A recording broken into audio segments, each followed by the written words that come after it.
First idiom है spill the beans. भाई देखो, कैसे पढ़ने में ये लग रहा है कि बीन्स को फैलाने के बारे में बात हो रही है, लेकिन नहीं, यहाँ हमें लिटरल मीनिंग नहीं लेना है, हमें इस मुहावरे का मतलब जानना है। और इस मुहावरे का मतलब होता है एक सीक्रेट को डिस्क्लोज करना। कोई गुप्त इंफॉर्मेशन अगर आपके पास है, कोई सीक्रेट आपके पास है, तो उसे फैलाना, उसे लोगों को बताना स्पिल द बीन्स कहलाया जाता है। अगर मान लीजिए मेरे पास कोई सीक्रेट इंफॉर्मेशन थी और मैंने वो लोगों को बता दी या किसी को रिवील कर दी, तो बोला जाएगा आई स्पिल द बीन्स। दो और एग्जाम्पल ले लेते हैं इसके। As I was about to spill the beans, a strange thing occurred. जैसे ही मैं सीक्रेट रिवील करने वाली थी, एक अजीब सी चीज हुई। Tell him his sister knows and is threatening to spill the beans. उसे बता देना कि उसकी बहन को पता है और वो धमकी दे रही है कि वो सबके सामने इस सीक्रेट को रिवील कर देगी। नेक्स्ट इडियम है हमारा पीस ऑफ केक। नहीं, यहाँ पे केक के टुकड़े के बारे में बात नहीं हो रही है। देखिए, जैसे एक केक बहुत सॉफ्ट होता है और बहुत ही आसानी से उसे कट किया जा सकता है, वैसे ही बहुत सारे ऐसे काम होते हैं जिन्हें हम आसानी से कर सकते हैं। तो जब हमारे लिए कोई काम बहुत आसानी से करने वाला हो, तब हम ये फ्रेज इस्तेमाल करते हैं पीस ऑफ केक। मान लीजिए कोई एग्जाम मेरे लिए क्रैक करना बहुत ही आसान बात थी, तो मैं बोलूंगी cracking that exam is a piece of cake. एक और एग्जाम्पल ले लें इसका, तो the boy found the project to be a piece of cake because it was incredibly easy. उस लड़के को वो प्रोजेक्ट बनाना बहुत ही आसान लगा, एक पीस ऑफ केक लगा, क्योंकि वो प्रोजेक्ट एक्चुअली बहुत ईजी था। Something that is very easy to do, कोई चीज जो बहुत आसानी से हो जाती है, वो होती है piece of cake. Next idiom है हमारा ब्रेक द आइस। नहीं, यहाँ पे हमें बर्फ तोड़ने के लिए नहीं बोला जा रहा, रादर हमें कॉन्वर्सेशन स्टार्ट करने के लिए बोला जा रहा है।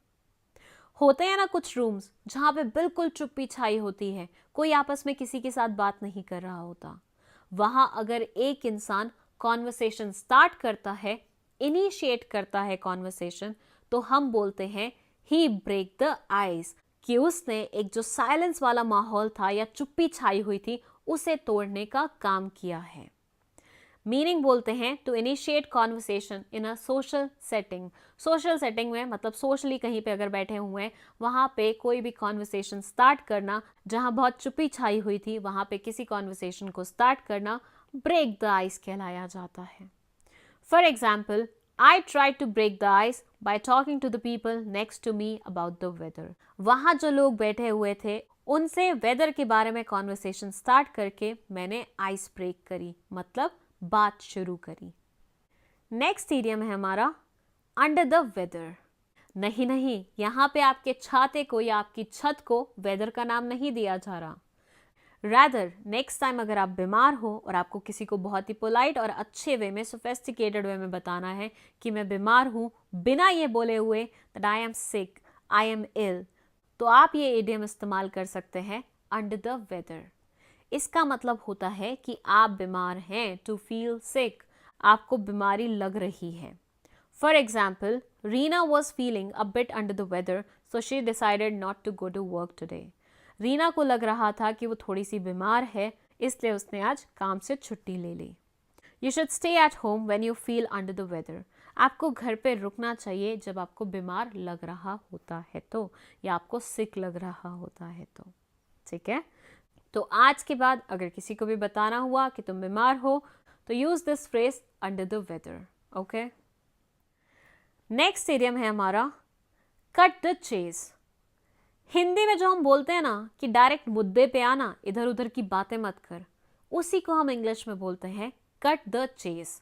इसका मतलब होता है to get to the point और to deal with most important parts of a subject. सीधे मुद्दे की बात पे आना, सीधे इंपॉर्टेंट बात पे आना, इधर उधर की बातों में टाइम वेस्ट नहीं करना। For example, cut to the chase already, you are wasting my time. अगर आपको किसी को बोलना हो कि यार तू मेरा टाइम वेस्ट कर रहा है, सीधे मुद्दे की बात पे आ और बात खत्म कर, तो आप बोलोगे cut the chase. Next idiom है हमारा पुल someone's leg.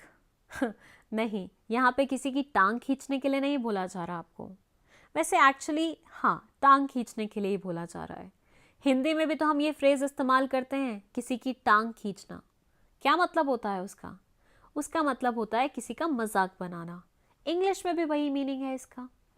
To pull someone's leg का मतलब होता है to make fun of someone, किसी का मजाक बनाना, किसी का मजाक उड़ाना।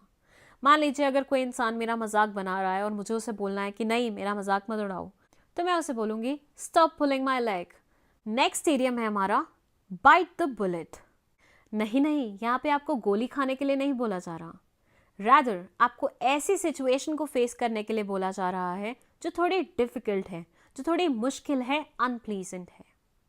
बाइट द बुलेट का मतलब होता है to do something that is unpleasant और डिफिकल्ट और to be brave in a difficult situation. किसी मुश्किल समय पे ब्रेव बन के रहना, कमजोर नहीं पड़ना, किसी डिफिकल्ट सिचुएशन को फेस करना या फिर किसी डिफिकल्ट सिचुएशन में ब्रेव बन के खड़े रहना बाइट द बुलेट कहलाया जाता है। For example, I am going to bite the bullet and ask my boss for a pay raise. अगर मान लीजिए मुझे मेरे बॉस को बोलना है कि मेरी सैलरी बढ़ा दीजिए, तो ऑब्वियसली ये थोड़ी डिफिकल्ट सिचुएशन है, आप आसानी से नहीं बोल पाएंगे। तो ऐसे में आप ये फ्रेज इस्तेमाल करेंगे कि मुझे बाइट द बुलेट करना पड़ेगा, मतलब मुझे इस डिफिकल्ट सिचुएशन को फेस करना पड़ेगा। नेक्स्ट इडियम है हमारा कोल्ड फीट। नहीं, ठंड के मारे यहाँ पे किसी के फीट ठंडे नहीं पड़ रहे, रैदर वो नर्वस हो रहा है, ये बोलने की कोशिश की जा रही है। जब भी कोई ऐसी सिचुएशन होती है जहाँ कोई इंसान नर्वस फील कर रहा होता है, तो हम बोलते हैं उसे कोल्ड फीट हो रहा है, मतलब he is becoming nervous. For example, it was her chance to speak and she was getting cold feet. जैसे अक्सर सबके साथ होता है, माइक पे कभी भी बोलने की बारी आती है तो सब नर्वस हो जाते हैं, तो वैसे ही इस एग्जाम्पल में बोला जा रहा है कि जैसे ही उसकी बोलने की बारी आई उसको नर्वसनेस हो गई, उसके कोल्ड फीट हो गए। नेक्स्ट टाइम अगर आपको अपने फ्रेंड्स को बताना हो कि आपको नर्वस फील हो रहा है, तो ये फ्रेज ज़रूर इस्तेमाल कीजिएगा कि I am getting cold feet. Next idiom है हमारा एप्पल ऑफ माई आई। नहीं, यहाँ आप आपके आंखों के सेब के बारे में बात नहीं कर रहे या फिर उस एप्पल कंपनी के बारे में बात नहीं कर रहे, रैदर आप बात कर रहे हैं कोई ऐसे इंसान के बारे में जो आपको बहुत प्यारा है, जो आपको बहुत पसंद है, जिससे आप बहुत प्यार करते हैं। Apple of my eye is basically use to refer to someone whom you are very fond of और लाइक। जिस इंसान के आप बहुत फॉन्ड हैं, जिसको आप बहुत ज़्यादा पसंद करते हैं, उसके लिए आप ये फ्रेज एप्पल ऑफ माई आई इस्तेमाल करते हैं। लाइक मेरा एक भांजा है जो मुझे बहुत पसंद है, मैं उससे बहुत प्यार करती हूँ, तो मैं बोलूँगी my nephew is the apple of my eye. Next idiom है हमारा ब्रेक अ लेग। नहीं, अगेन यहाँ पे पुलिंग द लेग के जैसे टांग तोड़ने के लिए नहीं बोला जा रहा है, रैदर यहाँ पे आपको गुड लक विश किया जा रहा है। जब भी किसी इंसान को गुड लक विश करना हो, बेस्ट ऑफ लक बोलना हो, तो आजकल हम ये फ्रेज इस्तेमाल करते हैं go break a leg, used instead of good luck. Good luck की जगह इस्तेमाल किया जाता है इसे और थोड़ा फैंसी साउंड किया जाता है। For example, the teacher asked us to break a leg at the annual day dance. Teacher ने हमें बहुत अच्छे से डांस करने के लिए गुड लक विश किया।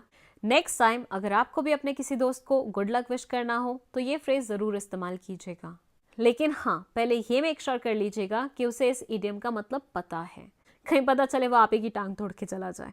Once in a blue moon. क्या आपके दोस्त इतने अच्छे हैं कि हमेशा आपको पार्टी देने के लिए तैयार हो जाते हैं?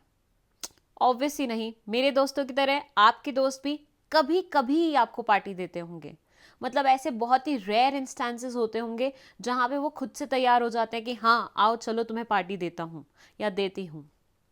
तो ऐसी कोई चीज़ जो कभी कभी होती है, बहुत ज़्यादा फ्रीक्वेंटली नहीं होती, बहुत रेयरली होती है, उसे हम बोलते हैं once in a blue moon.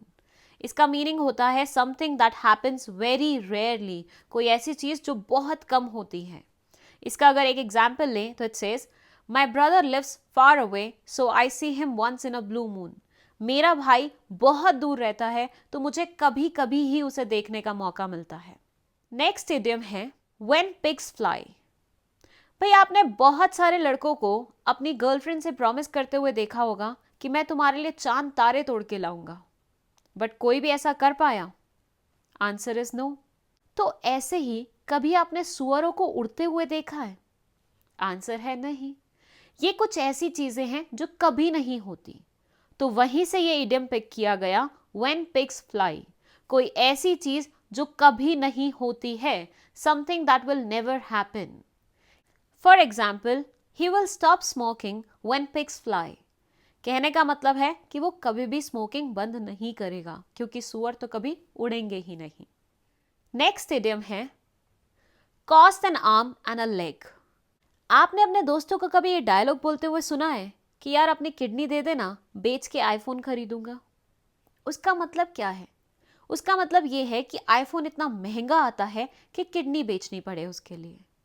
बस इस इडियम का भी यही मतलब है. किसी चीज़ के लिए अगर अपनी आर्म और लेग देनी पड़े, दैट मीन्स वो बहुत एक्सपेंसिव होगी, बहुत महंगी होगी. तो इस इडियम का मतलब भी यही है, something that is very expensive, जो बहुत महंगी चीज़ हो. For example, he bought a new phone that cost N arm and a leg. उसने एक नया फोन खरीदा है जो बहुत एक्सपेंसिव है. नेक्स्ट इडियम है हमारा add fuel to the fire. आपने हिंदी में वो फ्रेज सुना है, आग में घी डालना. क्या मतलब होता है उसका?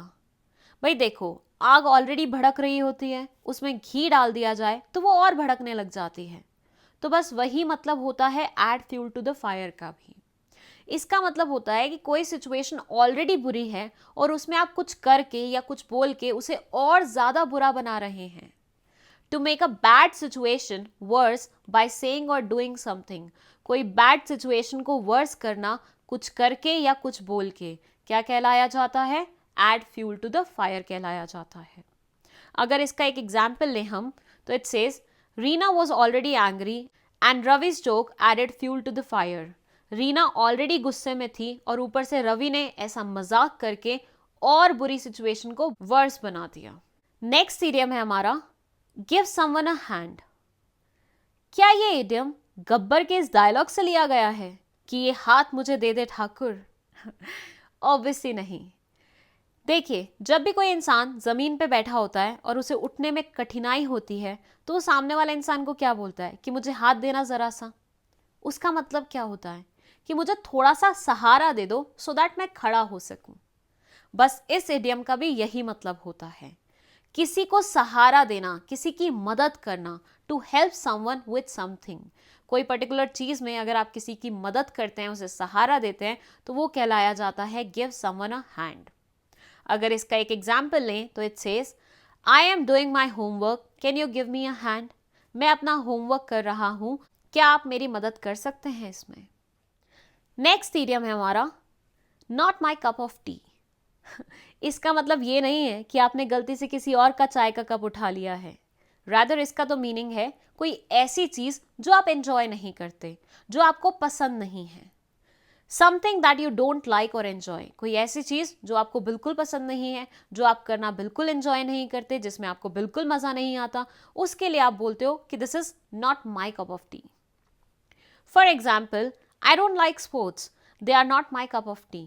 मुझे स्पोर्ट्स की कोई भी एक्टिविटी पसंद नहीं है, इसलिए मैं वो चीजें एंजॉय नहीं करता हूं. Not my cup of T. Next idiom है हमारा आउट ऑफ द वुड्स. नहीं, यहां पे लकड़ी से कोई कीड़ा नहीं आ रहा. रादर आप किसी बुरी सिचुएशन से बाहर निकल के आ रहे हैं. जब आप किसी डेंजरस सिचुएशन से बाहर निकलते हैं ना, तब बोला जाता है आउट ऑफ द वुड्स. इसका मीनिंग होता है to be out of the danger after a period of worry. कोई परेशानी जनक सिचुएशन से बाहर निकल के आना, एक ऐसे पीरियड से बाहर निकल के आना जहां आप बहुत ज्यादा वरी करते थे, उसे कहते हैं आउट ऑफ द वुड्स. इसका अगर एक एग्जाम्पल लें तो it says the operation was successful and he is out of the woods now. Operation सही तरीके से हो गया और अब वो डेंजरस सिचुएशन से बाहर आ गया है. He is safe basically. Next idiom है हमारा स्पीक योर माइंड. वो कभी कभी हम अपने दोस्तों को बोलते हैं ना, खुल के बोल, अच्छे से बोल, बिना डरे बोल, बिना हिचक के बोल. बस वही मतलब होता है स्पीक योर माइंड का. मतलब ऑनेस्टली बोलना, जो भी तुम फील कर रहे हो, बिना डरे, बिना हेजिटेशन के, जो भी दिमाग में है बस बोल दो. ये कहलाया जाता है speak your mind. To speak honestly what you think और फील. जो भी आप फील कर रहे हैं या सोच रहे हैं, ऑनेस्टली वो सामने वाले को बोल दो. फॉर एग्जाम्पल, डोंट बी शाई, speak your mind, said the therapist. Therapist ने सामने वाले इंसान को बोला, शर्माने की कोई ज़रूरत नहीं है, जो भी दिमाग में है खुल के बोल दो. नेक्स्ट इडियम है हमारा वॉक ऑन एयर। भाई जब हम बहुत ज़्यादा खुश होते हैं तो हमारे आसपास वाले क्या बोलते हैं कि भाई ये तो हवा में है। बस वही तो मतलब होता है वॉक ऑन एयर का। इसका मतलब होता है टू फील एक्सट्रीमली हैप्पी, बहुत ज़्यादा खुश होना, बहुत ज़्यादा मस्त होना, बहुत ज़्यादा हैप्पी होना कहलाया जाता है walk on air. For example, she was walking on air after she got the first prize. जब से उसे फर्स्ट प्राइज मिला है तब से वो खुशी के मारे फूले नहीं समा रही है, हवा में है बिल्कुल वो। नेक्स्ट इडियम है हमारा शेक अ लेग। वैसे तो कभी कभी हमें किसी को डांस करने के लिए बोलना हो तो हम ये फ्रेज का इस्तेमाल कर देते हैं कि प्लीज शेक अ लेग, लेकिन इस इडियम का मतलब होता है टू मूव वेरी फास्ट, फटाफट काम करो, जल्दी जल्दी काम करो। इसका अगर एक एग्जाम्पल लें तो it says shake a leg or you will miss the meeting, said my boss. मेरे बॉस ने मुझसे बोला जल्दी जल्दी मूव करो अदरवाइज तुम मीटिंग मिस कर दोगे। आसान भाषा में इंग्लिश वर्ड्स का मतलब सीखने के लिए इस चैनल को सब्सक्राइब करें।